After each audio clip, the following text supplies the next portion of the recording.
Game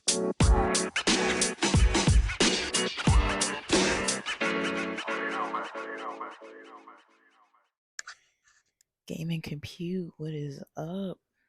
Let's see when I actually post this. But I wanted to talk about some conversations I've been having with some people from the tech course, from the digital marketing tech course. Um, it's more so a Discord group that I don't really. I log in from time to time, but not super often anymore. Um, but I kind of wanted to talk about the Acadium experience so far. Um, and I think at this point I will have posted a YouTube short showing a little bit of the app. Apologies, I can't really show all of the app because it shows a lot of details about my own, resume and my own, you know, um, me and other people. So I basically just showed a little bit about the the tasks. You can do courses on there for free, and they have micro tasks on there for free. And I basically hope that by now I have the short video up. Hopefully, it'll be edited and it'll be linked back to this podcast episode showing just those two small parts of the app. Um, so I realized when I came across Acadium, I I don't know where I heard about it. Um, I really don't. Like I watch so much content about um digital marketing related topics, and it was probably through something on YouTube like that. Um, but there's just not a lot of information out there. There was one lady who was talking about having an interview for an internship, and she never really. I don't think she ever posted a follow up. Um, and I just stumbled upon Acadium. I think during the month of October. Uh, I'd never heard of it before, like at all. And you know, it it seems like a good platform. They have an app, they have their website, they have a lot of free stuff that you can do.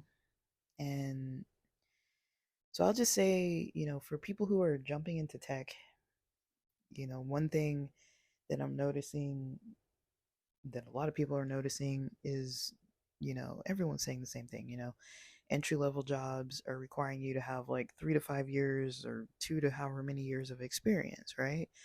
And so that's a major issue. Like a lot of the interviews I was doing for sales related work was primarily um um like it was primarily, the response I was getting was, that I don't have that much experience. So I can tell you, like, I think people know this by now. If you've been tuned on to here for a while, you know that I come from the mental health background. I've worked in mental health clinics. Uh, if I count practicums, it's like about 9 or so years worth of working in the field, and I like it because it's something that, for me, in a lot of ways, it was easy as far as developing the skills to be able to help the clients. I felt like I was good at that. I was good at helping the clients. I got good feedback from, a lot of my higher ups. I had a good reputation with the company overall. I mean, it's one of those fields where like things go wrong, so it's not like a perfect job. Like, unfortunately, people and their lives and other people's lives. It can be a very dark field to work in, which is why, during the Rona, I was like, I gotta get out of here. Everything had shifted to a place where I was like, I don't think this is a good space for me to be spending 8 hours plus a day. Um, you know, and I think a lot of that had to do with me moving as well. Like, I'm not gonna get too much into that, but moving back to LA from San Diego was a big difference because most of my social support circles that kind of understand the psych world are all in San Diego. So it's like it was easy to just go out like 2, 3 times a week, and talk to people who kind of get it because everyone I knew pretty much was working in the psych field to some extent.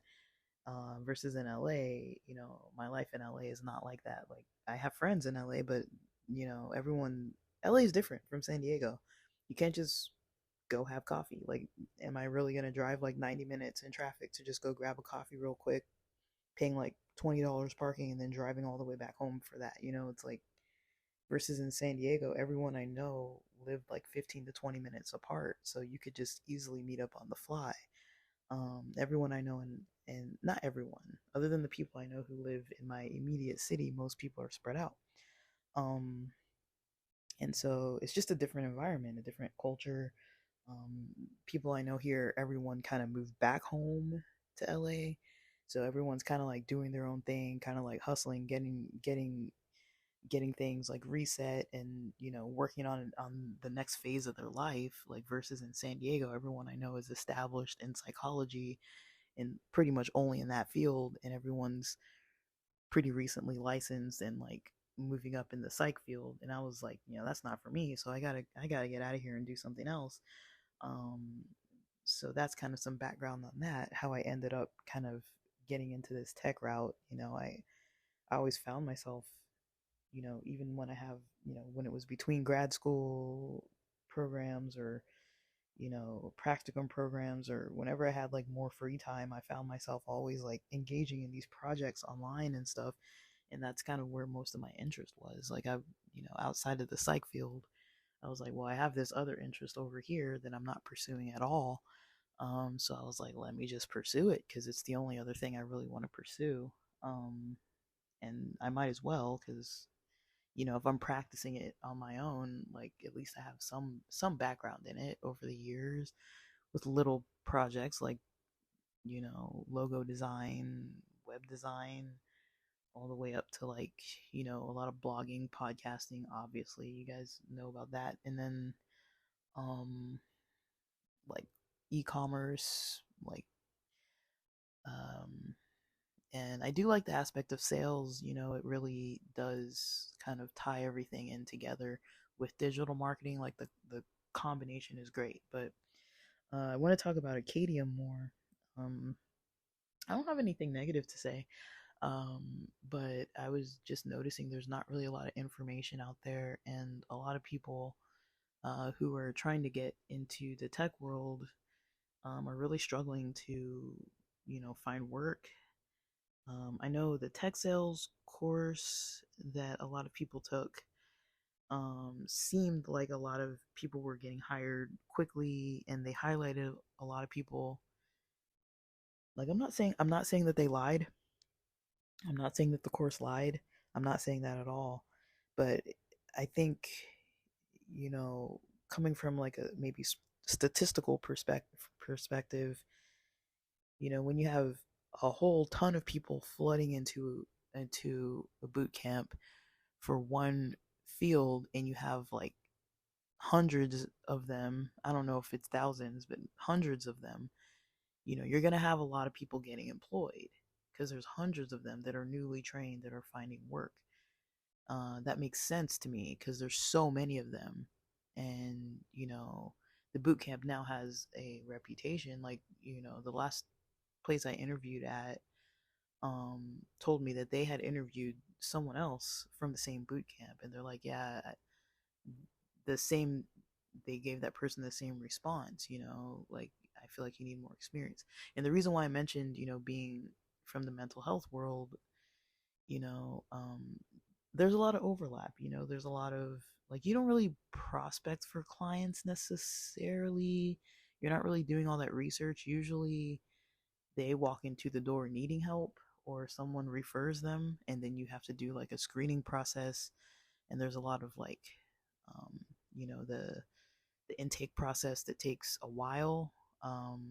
But because there was a lot of crisis management going on, our intake process was I slower than what I would have hoped for the clients, but like the people who were being prioritized for that day were going to see the psychiatrist and get a prescription. And after the treatment team, which was usually within a week, they would be assigned to who they need to start seeing, and start group therapy, individual therapy, connect with case management, get connected with all these other providers who were going to like correspond with our staff.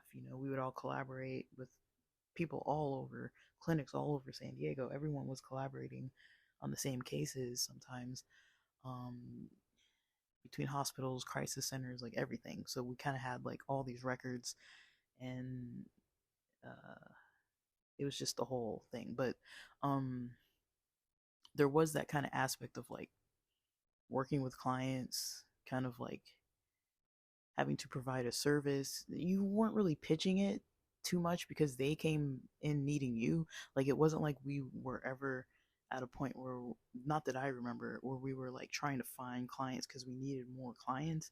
Usually we needed more staff, if anything. We needed more staff, not more clients. But our caseloads were insanely high. I I still question how ethical that was, but I kind of learned not to really talk too much about it because people kind of don't really want to give an answer. But I don't think it was fair to the clients to have so many clients. But at the same time, at least we did the best we could. That's all I can say. Um, but um, yeah, there was a lot of overlap with the sales aspect. Working from the care management perspective, uh, because we were basically contacted by the insurance, who would give us a list of people who qualified for the services we would provide them. And those people, we had to kind of, it was like cold outreach to them. Like, maybe they got something in the mail, but you know how it is when you get stuff in the mail from like your insurance. If it's not a bill, you're just kind of like another form of like, they're telling you something and you're like, I don't know what this is. And so by the time we got around to contacting them, some of them might have remembered receiving something in the mail, but most of them were like, I don't even know what you're talking about. Who are you? So we did have like a what do you call it? Like a script that we were supposed to read. And so that part of it was a little bit salesy. Like, I learned quickly that that script was not going to work. um, the whole background of talking about like who I am and why, where, you know, this, you know, enhanced care management program from blah, blah, blah, blah, and saying all this stuff. And like, people just hang up. They're like, I don't know what you're talking about, you know? Like, so I had to change it. And basically, I learned to just say, you know, um, I said my name, uh, who I'm calling for, why I'm calling, the name of the company I'm calling from, and the exact services that we can offer. Do you need help? Like, I would start with the stuff that people usually need. Do you need support with finding food? Do you need support with finding shelter? Do you need support with calling your doctors about your medications? Like calling and making appointments, calling and scheduling transportation to and from appointments that's covered by your insurance, stuff like that. Like, tell them what they need to know. Don't start the whole script like talking about all the background of how this company was formed. Like, nobody cared about any of that. um and with the way scams are these days, with elderly people, because a lot of them were elderly. We're calling them like, oh, we're calling from your insurance, and asking all this personal information about like your medical and psychiatric history and stuff. It's like, it kind of takes a bit to kind of get people to trust you to do that. And I kind of saw that within the first like day or so. I was like, that was my first experience like cold calling like that. But within the first day, I was like, the script is not going to work, because people are so turned off by it or just think that we're scammers. And it sounds like I thought about it and I was like, if somebody was calling me saying this, I wouldn't want to listen to what they had to say. I'd just be like, what the heck is this? What are you talking about? Um, you know, we couldn't even easily Google it. Like the website was weird, so you couldn't even like Google the name of the company. Like it didn't come up in a Google search, so that wasn't good either. You'd have to like send them the direct link by text or whatever. It was a mess. But anyways, like that was the experience that I had, was mostly cold calling, client retention. Um, but that wasn't considered sales experience enough. Um, and so, you know, I was kind of met with, get different experience. Like on the sales end, I was needing more experience, and on the digital marketing end, because I was pursuing them kind of at a similar time frame, um, it's just it's trying to land gigs, basically, land work, where people need you. And so, I really took to heart a lot of the recruiters' advice, and I'm like, okay, if they keep saying I need experience, let me freaking go get experience. And so that's how I stumbled upon Acadium, and I'd never heard of it. Like, and when I went to try to find, content on it and people talking about their experiences, there really wasn't much. And so I'm like, well, let me just talk about it. I'm not going to talk about the details of anything that I'm involved in or what I'm doing or anything like that. I'm just going to talk in general about my experience with it, with trying to like get involved with it. I first poked around on the website a lot. I guess I'll be honest. My honest opinion was, the first thing that came to my mind was like another resume to upload. And like, if you've been through the whole process of like, I spent the summer building out my LinkedIn. um I had to like learn LinkedIn basically. Like I'd used it way back in the day, but I've been working in the same field for like 9 years. I haven't needed it. Like I wasn't planning on needing it anytime soon. So I had to learn like the updated stuff about it since like a decade ago almost. And so that took me like a lot of summer to kind of like slowly build that out. And well, maybe 2 months, not like the whole summer, but maybe 2 months.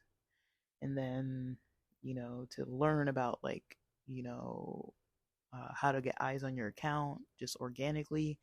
You have to engage with the platform. And so I started reposting, not all the time, but when I remembered to repost stuff, I would repost. I really don't want to write my own content on there because I'm writing content all over the place. So I was like, let me not create another place to write content.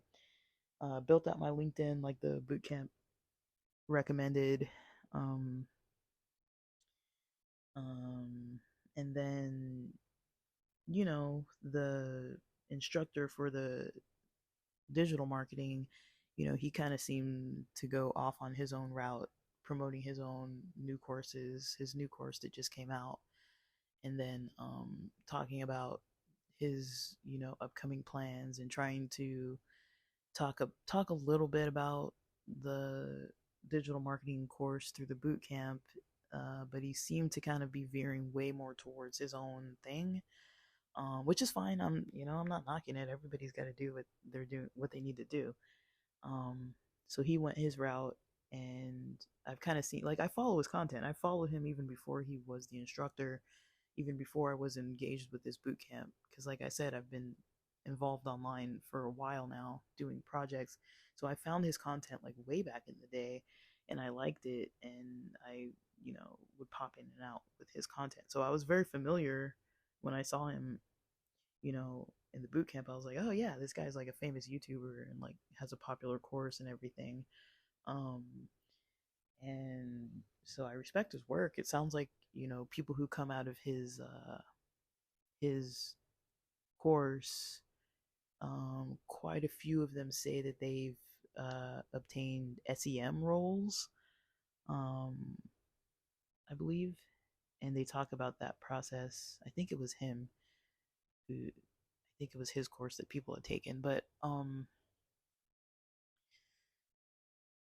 yeah, like just trying to get experience, like what are you gonna do? Just be like doing whatever. So I kind of went through what this instructor was saying. He's like, start building out your own platforms, your own content on platforms, and I started kind of steadily doing podcasting since probably 2020, just because, I mean, that's how, like, what else was I supposed to do? Like, I couldn't do anything. We were in a lockdown, you know, so what else was I supposed to really do? Like, I couldn't go out and do much. So I was like, well, if I got to stay in, I'll be productive and do stuff I like staying in.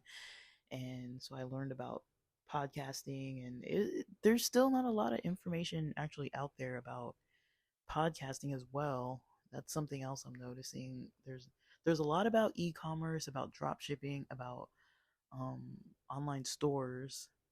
Um, there's becoming more content about medium blogging and like copywriting, but still, it's not always super clear. Copywriting, it seems people have methods that are working more with outreach compared to blogging. It just seems like you really kind of have to know what you're doing um, more as far as getting organic traffic.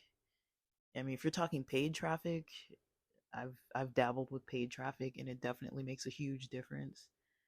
So, if you have that money to be spending on paid traffic to try to monetize things more quickly, I feel like that does work if you're kind of in a niche where people are actually, following your content in the first place. Um, Paid traffic definitely works. I've seen a lot of results with paid traffic, um, but I'm not really into it because that's not really what I'm trying to do at the moment. But you know, I just kept with the content, blogging, starting to blog more. Probably don't post as much as they say. I'm more into podcasting. I don't only podcast on this channel, I podcast on other ones that I don't.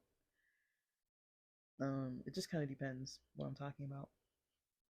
This one's more specific for digital related content. The other ones are just other hobbies. So when I stumbled upon Acadium, I was like, it seems like an option, and it's free. So I was like, okay, unlike the boot camp wasn't free. It was affordable, but it wasn't free. It was like a little under $500, which isn't free, but I mean that's not bad because a lot of them are 1,500 to like $10,000 a lot of times. So, which is fine. Education is usually going to cost money these days. It makes sense.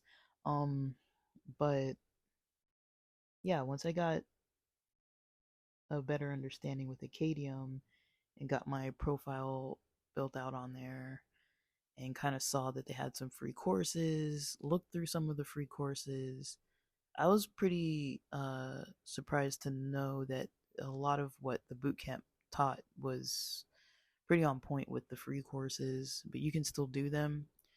Another thing I do like about Acadium from the free version is they also have um, like a, what do you call it? Like they call them micro tasks. So basically, people might need like a blog post or like a podcast episode to be edited, or a logo design, or any type of digital marketing task. People can post them up there for someone else to do, for students to do, and you can basically for free build out parts of your portfolio by doing these micro tasks. Like it's not, you're not hired, you're not like getting paid for it, but if you have like a specific focus that you're trying to go to, like maybe if you're trying to blog, it makes sense to follow what the instructor was mentioning about, building out your own portfolio and just, I mean, doing projects online is free. Starting a YouTube channel is free. TikTok is free. Instagram is free. Podcasting for now, it's free. You know, all of these platforms, they're free unless you get into the pro version of it or something, but they're free to post at the moment. In this time, they're free. A lot of the platforms are changing. Like Medium, for example, you have to pay a $5 subscription now uh, to be in the, I think it's, I don't know if it's called the promotion program, but um, to actually get monetized, you actually have to pay a $5 subscription fee monthly, and that's not too bad. $5 isn't that bad. And you only really get paid for the other subscribers who pay $5 a month who are reading your content. That's how you get paid on Medium now. That just recently changed. Spotify for podcasters recently changed. That to get the ads for monetization, you have to have at least 1,000 listens per month instead of the, I don't know if it was 100 or 200 before, and then before that they didn't really have that. You just got to post ads and make money, just based on the CPMs on your own. So they've changed that a lot since like about March or April this year. That started changing, and they've changed it twice since then. So you got to look out for these platforms. They're trying to make money on their ends, which I get. It's the economy. Um, but yeah, I think as a free resource, Acadium's good. Um, at least to try to build out your profile with the free options they have as far as courses, learning, and doing tasks. If you have no one else to do tasks for, you can do them for free. They also have an internship program that I am starting in, and you have to go through an interview process, and it's 10 hours a week and 2 hours a week with the person who hires you. And so it's time out of your week, but it's direct experience with whatever it is that you've set out to do. And you know you got to treat it like a job. That's what it is. It's a job. I come from the psych world. We work for free in the beginning. I was lucky in psych to, I think I first had a 100 or 200, I think I had a $200 stipend a month at my first practicum. And my second practicum, I think we had a $100 stipend a month. Most of my friends and colleagues and other people I knew from universities didn't have any kind of a stipend. And back in those ancient days, it paid for my gas. So um, it was better than nothing. But I think I don't remember the timelines. I want to say the first practicum was 20 hours a week for 10 months, and the second one, let's say it was like 24 hours a week for 12 months. I really don't remember the exact details, but I think those were the hours. So we were basically working for free for like a part-time job. And it was very intensive work. Like you're working with clients like directly, and you have supervision, and you still have a full caseload, a course load, and you get your own caseload, and you've got your own classes, and a lot of people still have to work. So it's like, where do you find time in the day to do all that? God only knows. But somehow people, we pulled it off. But that's how I got started in psych though. It was almost 2 years of working for free while going to school for however long I was in school, which was like absolutely forever. So um I don't mind working for free. That's not like an issue. Um I mean, it is an issue, but it's not an issue. If it leads to something, it's not an issue. Um, if it leads to at least someone who could say that I did a good job at something, or at least I know that I learned something that I didn't know before, um, after 3 months of being engaged with something pretty intensively, that's worth my time and energy. Um, and I hope it's worth it for the other parties involved as well. But um, I don't know of any other sites like that. I think Acadium also has some kind of pro version. I don't remember what it's called, but I don't have it right in front of me right now, but it's a version where you can set up a call with a type of a recruiter, and you get more access to more potential projects, I believe. And I do think you can do more than one internship. I don't quote me on that, but I do think you can do more than one. And so if you really want to have like a 20-hour volunteer week, you can do 20 hours worth. Um, and like I said, for 90 days, and there's a contract, and um, yeah, like you know, I I have faith in processes where you learn uh on the spot. That's how it works in psychology. You learn before you do, and then you learn as you do, and you're paying more money than you're actually making in the beginning, whether that's through bills for your courses, like school fees, um, whatever it may be.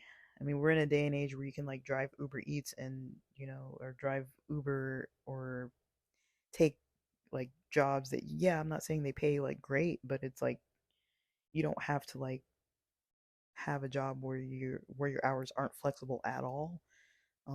You do have a lot of opportunities like that to work for like Instacart or something like that, where you can bring in money on the side and not have to worry about, depending where you live or what your living setting is. If you're in Southern California, honestly, Uber Eats is not going to cut it if you're trying to like pay for an apartment. But if you live with people, it's a whole different thing. You can afford more when you live with more people paying for your living space. And um, I can't recommend the roommate route. I don't think that's for everybody. But that's really the only thing I can say, is that you kind of have like it's a bit of a time investment, a time and energy investment. But if you're not used to that, I think that that's something that would be a challenge. I'm used to that. I come from a field that's very normal, that you work pretty much for free for 2 years, you know, of intensive work. It's not like easy work. I mean, if you can imagine, you know, um, working with homeless populations, or people who have a lot of like brain damage issues or other emotional issues, and you're trying to like take them to get food stamps, and driving them around town, and taking them to the DMV, and you know managing anything that comes through the door, as well as having to like still work out and eat and feed yourself and manage your own finances and your own social life and everything. Like, when you're put up to it, you'll usually rise up to the occasion of what you're supposed to be doing most of the time. And if you know what it looks like when you can't, you got to really know what it looks like when you can't. That's all I would really say. If you kind of know those things, you'll be fine.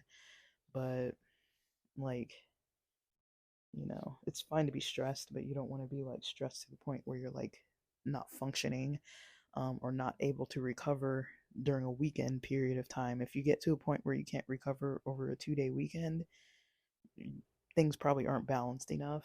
Um, and you know, but I don't know. As far as the Acadium experience, I'm not done with it, so I can't really say 100% like do it, don't do it. But it's an option. It's there. Um, I don't know of that many other options like it.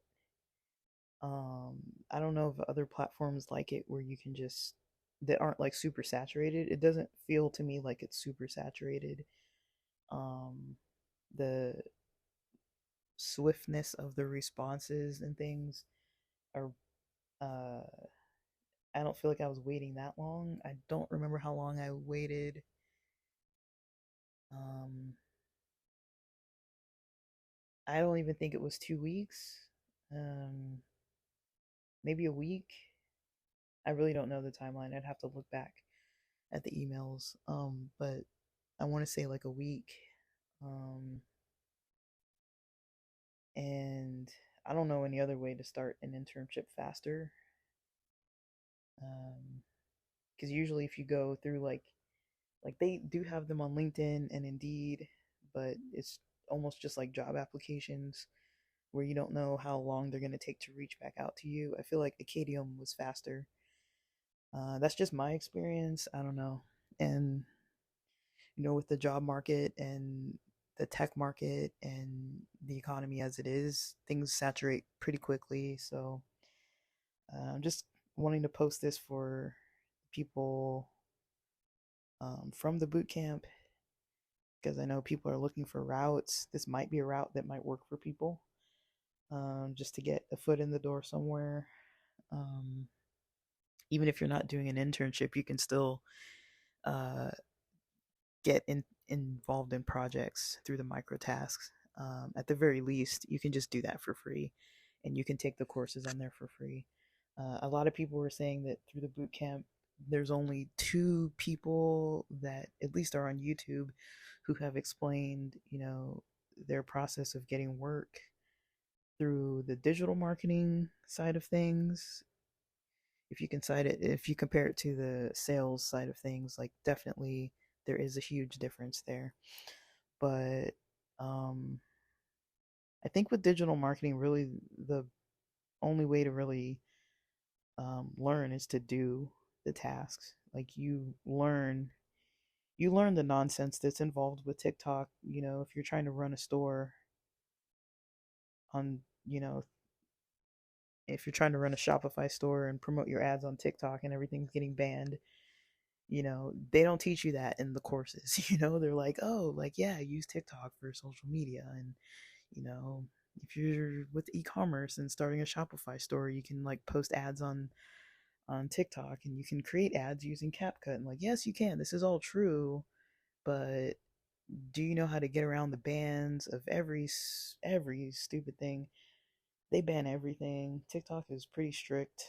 I wasn't even posting anything that was like that I would have even thought could have been an issue. Um, I've talked about some examples, but I think Facebook has some examples where you can't show, like in your ads, you can't show any kind of like body parts. So say if you're selling like beauty products and like somebody said that, like, let's say for example it was somebody putting on lipstick, so it's like showing their face, and then like that got banned because of the facial features being shown, or something, or people putting on lotion on their arm or something. It's like, come on, you know. I posted an ad on TikTok for TikTok Shop. Um,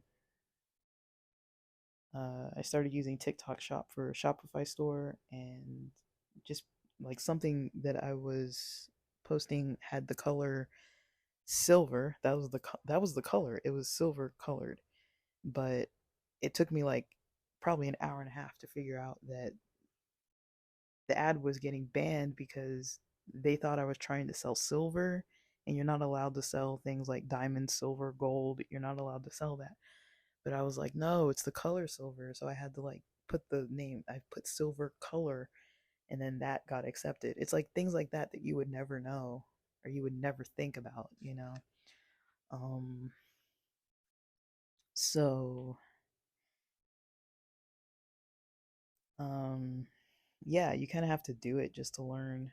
And until you're in the process of actually like starting and completing projects, um, there aren't that many people who talk about things. I try to talk about it. Like I talked about the issues with Shopify and the payment gateway issues. That happens with, I think it happens with eBay too, but it's like people don't know that.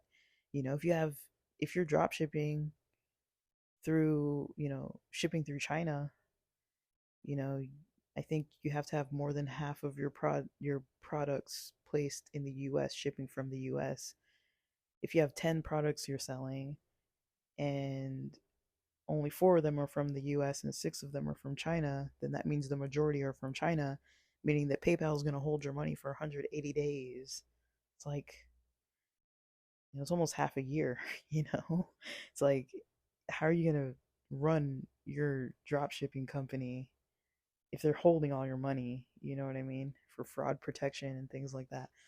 So you have to learn which payment gateways are going to work best, or how to like source your products and all. Like, there's so much you have to learn that, like, you're not just going to learn just by looking at like somebody with a PowerPoint explaining like, oh, you can use Shopify. Like, yeah, I know, but like when you get in there, like, how do you make money? you know um how do you get traffic? How do you get eyes on your products? How do you make sure that you're actually making a profit after the actual shipping and the taxes and the cost of, like, $40 a month subscription fee? It's like you got to take all that into consideration. It all costs money sometimes. So that's the stuff they don't teach you in the courses. They'll put the ideas out there of like, okay, do this. You can make a blog, you can make a podcast, you can make an e-commerce store, you can do more than that. But you know how do you deal with the walls that come up, and you have to kind of just figure out a way past that. And I try to, whenever I figure something out, I try to post about it, because I'm like, man, if I'm coming across this, other people are too. um and yeah, I've talked about Bieheza's course. He had a good course. Um, taking courses, following the instructions, and just dealing with all the issues with the platforms. That's going to be um, the biggest obstacle. That's probably the biggest obstacle that I faced, is all the errors and things getting banned, and oh, there's too many Instagrams. You can't have another Instagram account now, and this one shut down for whatever reason. They decided to shut it off, and whatever, you know. Um, Something gets demonetized for some reason out of the blue, or platforms are just changing, and now this one costs more money, and whatever. That's kind of more of what I run into. Um, so I do try to talk about those processes on here, but when it comes to like, going from, I think you can go from there, and you've developed skills from a certain point, and you can work for free for somebody else to, you know, whether they're going to vouch for you or you can at least say that you did it. um that's experience, right? Like, you can have experience on your own that you're doing solo, and then once you get more comfortable with it, then you can start jumping into other projects for other companies. For the people who are purely on the digital marketing side, I would say that learning about prospecting and cold emailing, um, uh, cold DMs, like through like Instagram, social media, through LinkedIn. Um, those are very helpful skills to learn, in addition to the digital marketing skills, because it helps you to be able to market yourself, in addition to you know relying on trying to get paid work or applying to jobs the classic way. I think once you learn the skills, you can freelance and go into work for yourself and find your own, clientele, your own customers. You don't really have to rely on other companies to hire you. Um, I'd say I've had digital marketing gigs, and I don't think I've ever directly worked paid for a company. They've been short-term gigs, but paid. And I don't think I've ever worked for an actual company where I put in a job application and they contacted me back. It was more like word of mouth. People were like, I'm starting this business. I need you to, can you run up this, page? Can you, I need help with a website. I need help with a logo. I need help with a, landing page. I need help with a couple blog posts. I need help with, setting up a blog, whatever it may be. Like, I was kind of more on that end. And, you know, this is like way back in the day, guys. Like, I was using like 000 web hosts and all this other stuff, but there's plenty of free ways of learning out there that you don't have to pay a cent to learn at least something basic, and then you can just keep building. But it's I do agree with the instructor. You can't really learn this in a college course. Like, I think the marketing side you definitely can, but the digital marketing side, things move so fast. Like I explained, between April of 2023 and now we're in November of 2023, you know, Spotify for podcasters has changed like two times already. It's like a completely different platform now from when it was anchor.fm. Like, it's not even like the same. Like, it's completely changed. And just since I started using it in 2020, it's completely changed. Like, there's nothing about it other than like the login information that's similar. And I don't know, it's kind of that is another part that I think is challenging, other than like how different sites might ban you for different little things, and trying to figure out your way around like all the like ways to kind of, like, I'm not saying manipulate the system, but just, you know, if you're in the right, like I was saying, like with the TikTok, shop and like posting an item, and it's just because the color sounds like I'm trying to sell like a precious metal or something. Like, they don't read the whole title, you know. Like, I wasn't selling anything that had any silver in it. It was all plastic. Um, but yeah, like, it's things like that. Like, and then the platform's changing, and the price is changing for the subscription fees, or the monetization process is changing, or the algorithms changing. All that kind of stuff is what I'm noticing with digital marketing related tasks and projects. That is one of the biggest challenges, or two of the biggest challenges, I guess I would say. But um I don't know if I'm going to post much more about Acadium on here. I would say, people kind of might have to check it out for themselves, because I really don't like saying, I don't like talking about my experiences with things when I'm not fully done with them, but I also haven't had a bad experience with it yet. So I can't really say, and there's not enough information out there. There's not enough data to really go by to of people who are talking about this platform. Um, but I did mention, right, you could talk to a recruiter. The recruiters can get you connected with some kind of pro. I think there's like a private Discord or some kind of group that you could be involved with. Um, if you're more specifically interested in copywriting, I would recommend like Tyson 4D, the number 4 and the letter D, and then Kevin Wagner. They're kind of rock stars right now with the amount of free content they're creating. I think they both came out of Andrew Tate's Hustler University, and they kind of made a better version for free.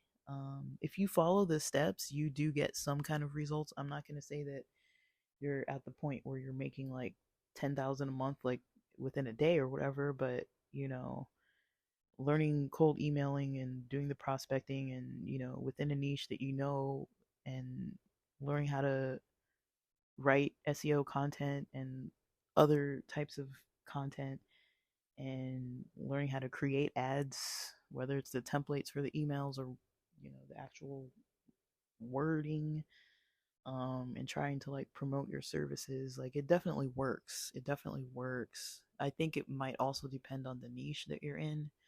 Because if you're trying to get companies to pay you, if it's in a niche where people don't have money, they're probably not going to pay you. Um,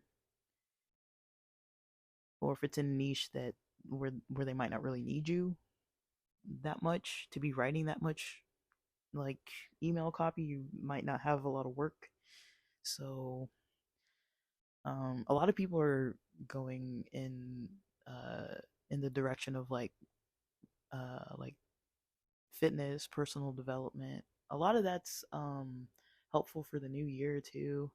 Like right now, I'm thinking more along the lines of, I have been for a while, of like holiday sales, Black Friday, Cyber Monday.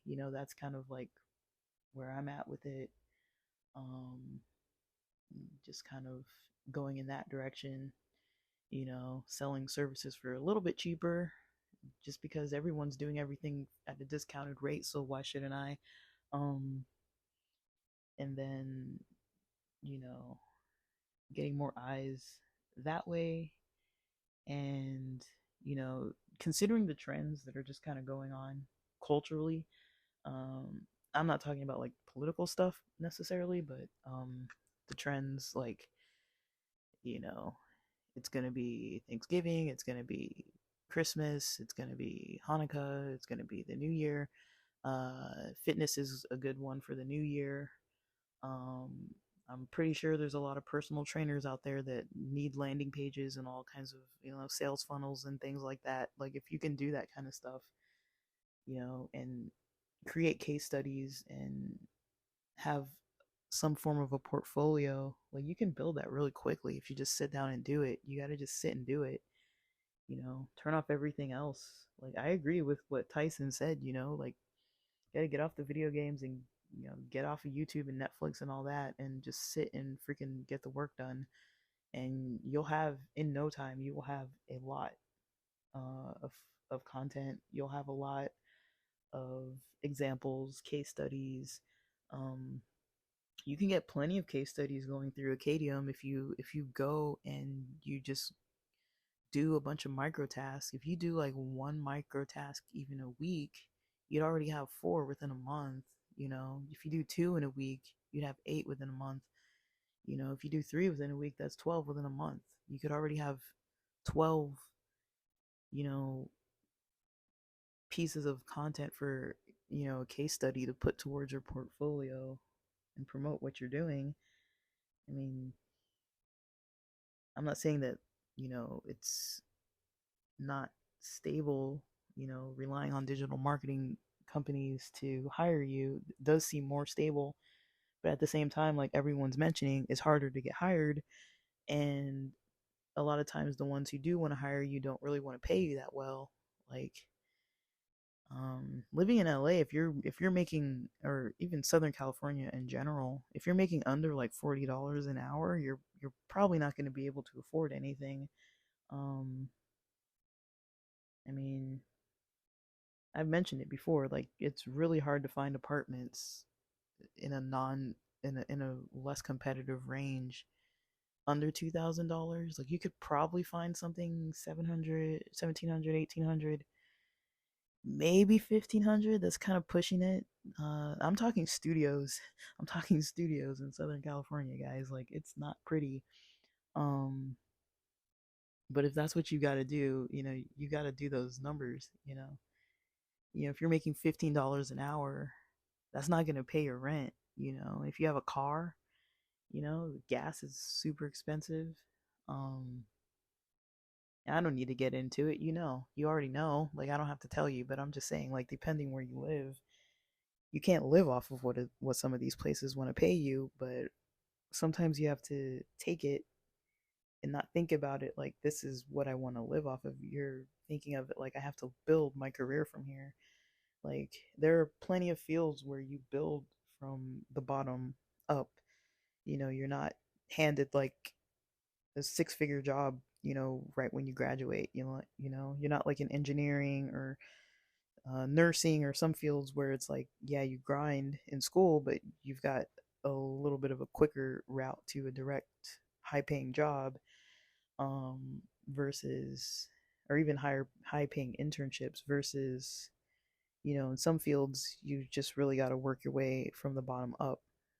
Uh, that's how it was in psychology. You work your way from the bottom up. You're not handed like, a private practice once you get a bachelor's degree. It's like, that does not exist in any way that I've seen. I've never seen that happen before ever in my life.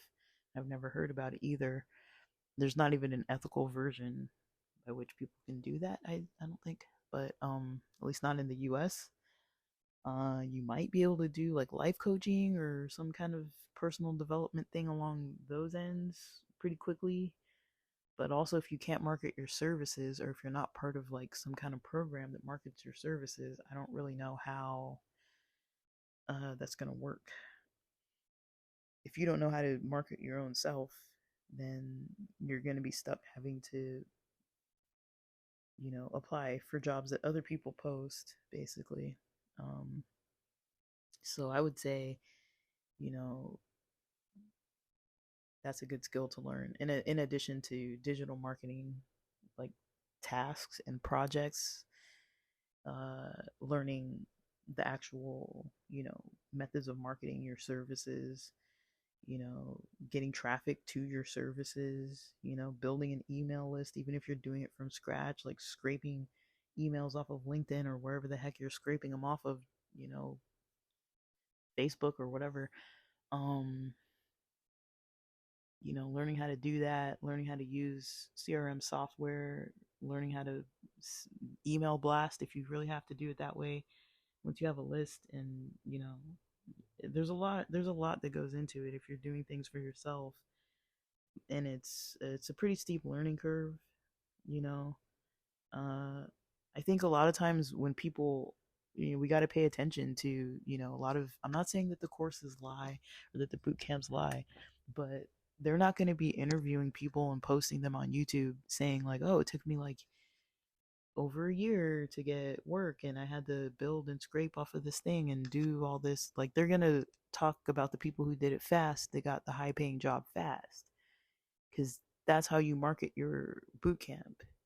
There are people that do it fast and it works fast and it's easy and smooth for them, but I really don't know the percentage. Because it sounds like all the people they were interviewing, and when you look at the early interviews, a lot of it was for sales and a lot of it was early.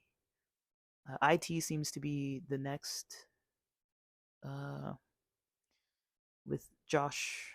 I always mess up his name. Is his name Murdoch? Josh. Um, but he's the IT professional and he's got his boot camp now. I mean, you got to pay attention to that side of things too. I'm not saying that people don't graduate and don't get high paying jobs, because there are plenty of people that we all talk to on a regular basis on Discord that got hired right away. Um, but there are plenty of people who say that they've applied to like 100, 200 jobs, maybe got like 6 interviews or something like that. That seems to be now what the common number is, at least for the sales. For digital marketing, I don't even know if there are that many decent paying jobs out there unless you're finding them yourself. Like, people need the help. You just have to find the people that need the help, and they have to know you exist.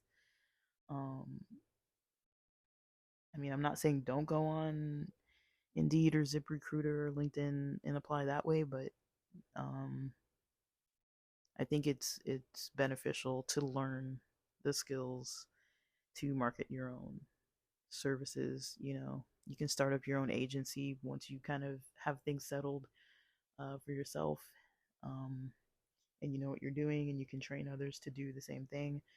It's not like it's going to happen overnight, but if you put in the work, you'll have at least results to show. You'll have knowledge to show. You can teach, you can train other people. You can just put up a podcast like I have and just ramble about it and complain about it if you really want to. Have your own platform to complain about things that you don't like. But I mean, I like Acadium so far. I don't have anything really to say negative about it. But as far as talking about my whole process, that's kind of my whole mindset around it. Is, you got to kind of leverage what's available. If the jobs aren't available, go get another job that you don't want, and do stuff for free. Make sure you have the time and energy to be able to do stuff for free while you're paying your bills. Um, a lot of professions are like that. It doesn't sound glamorous. You know, when people want to work remotely, it doesn't sound glamorous to tell them that it might take a year. That doesn't sound glamorous. It sounds glamorous. Hey, take this course. It'll take you 3 months, and then you can get a job that pays you at least 60K starting. That sounds great, but if the percentage of people aren't doing it, uh, you still got to find methods to use that are working, that people are doing, and use those methods and try them yourself, like actually putting in the work and seeing what does work for you and what doesn't work for you. You won't know otherwise, but I'll see if I post more about this. I might not post more about Acadium, but I'll start posting more of these general ideas again. I like talking about this kind of stuff. And anyone celebrating any holidays, have a happy holiday.